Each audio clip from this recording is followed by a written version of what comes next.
Anytime your account is suspended, you're always asking yourself, what happened? Why did I get suspended? And with Amazon, they sometimes like to hide the ball. So we developed this 4 categories of suspensions for us to help identify the suspension type, what Amazon expects, and what we should be doing. And that's what we're going to be talking about in this video. For those of you new to the channel, my name is Simonyan, and I'm the founding attorney here at ESQgo.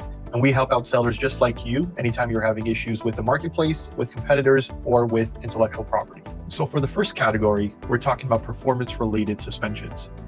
These are triggered by Amazon's internal performance metrics, such as their order defect rate, late shipment rate, pre-fulfillment cancellation rate, A to Z claims, or any other tracking issues that may occur. Another way to look at this type of suspension is any type of metric that is going to be available on the account health dashboard. All of those could cause a suspension. Now, this category, the reason we put this in category 1 is usually these are the easier suspensions for you to overcome, for you to appeal. So what is Amazon looking for with these types of suspensions? First, they want to see that you've made data-driven improvements. If your ODR was above 1%, which is their threshold, then they want to see that you improved it and reduced it less than 1%.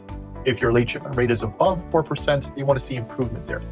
They also love to see that you've now implemented SOPs or software. If you weren't using ShipStation before, now you are. Or you've hired a 3PL center or a prep center. Those are type of things they like to see. And obviously showing the root cause resolution, something about the root cause that you identified and how you fixed it, is something that they really like to see. With this suspension type, it's all about the metrics. So you want to talk about your operational fixes. What changes did you make to your business? That's the area that you should focus. Category 2, here we're talking about Amazon's policies. So any violation of their policy for that suspension type, this is where you want to look at.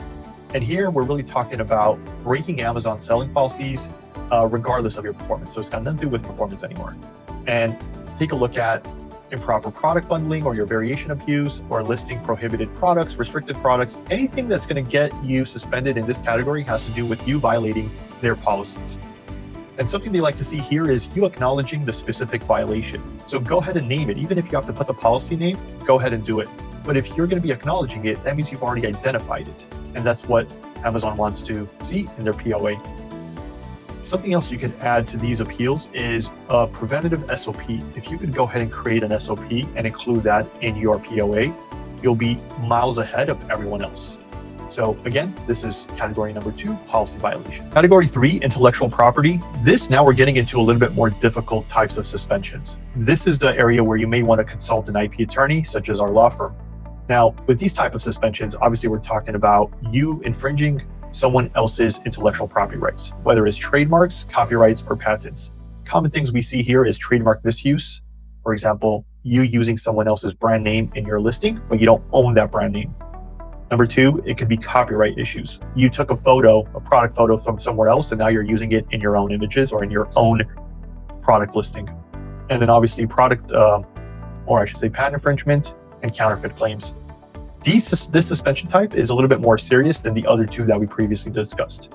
Here, what Amazon wants to see is authorized invoices, distribution letters, LOAs, retraction letters. If you don't have any of those, fallback position should be making legal arguments about why you are not infringing and why this may be fair use. Again, start with a plan of action, but expect to go ahead and escalate to Amazon's legal department or other departments. This is one of those suspension types where if you quickly see that a POA isn't going to be helping you, go ahead and start escalating. Now, the 4th category is going to be code of conduct. And there's a reason why we have it last, because these are going to be more difficult to overcome.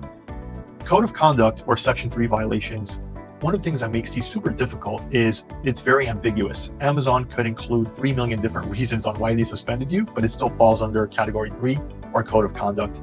What we see frequently happen here, or the cause of suspension, is going to be forged documents or manipulated documents, something to do with catalog manipulation, or any sort of other suspicious behavior. And I know that's a broad and very vague statement, but that's Amazon's rule. So if you find yourself with a code of conduct or Section 3 violation, you want to spend a little bit more time digging through the facts in your account to see what could have caused this. With respect to what Amazon's looking for, make sure you guys are using signed declaration, some sort of affidavit, get it notarized. Those we've seen a lot of success with. Also, some sort of legal explanation about what happened once you have identified it. And here again, just like with intellectual property, category 3, do expect to escalate these fairly quickly, faster than the other 2. So those are the 4 categories of suspensions and what we use to help organize all the suspension cases that we deal with. Now, one of the questions that we always get is, how do I know what the suspension type is? Where should I look? The point is to look for keywords. Keywords such as whether it mentions anything about IP, such as trademarks or copyrights or patents, or if you see any keywords that may be related to a Section 3 or Code of Conduct. Those keywords you should take a look at on your account health dashboard, performance notifications, also the email that you receive for the suspension notice. If you don't find it anywhere there, or you're still unclear, or maybe you want to go ahead and confirm the suspension reason, don't be afraid of picking up the phone and calling account health. We all know that account health reps are not going to be the most helpful, and 9 out of 10 probably are maybe useless, but go ahead and call. The objective is to get a hold of that one rep that's going to go ahead and help you and provide you with information that you've been looking for. So be polite to them, be nice, be courteous, professional, but end the call, pick up the phone and call them again. Do that until we get someone that's going to be able to help. Okay.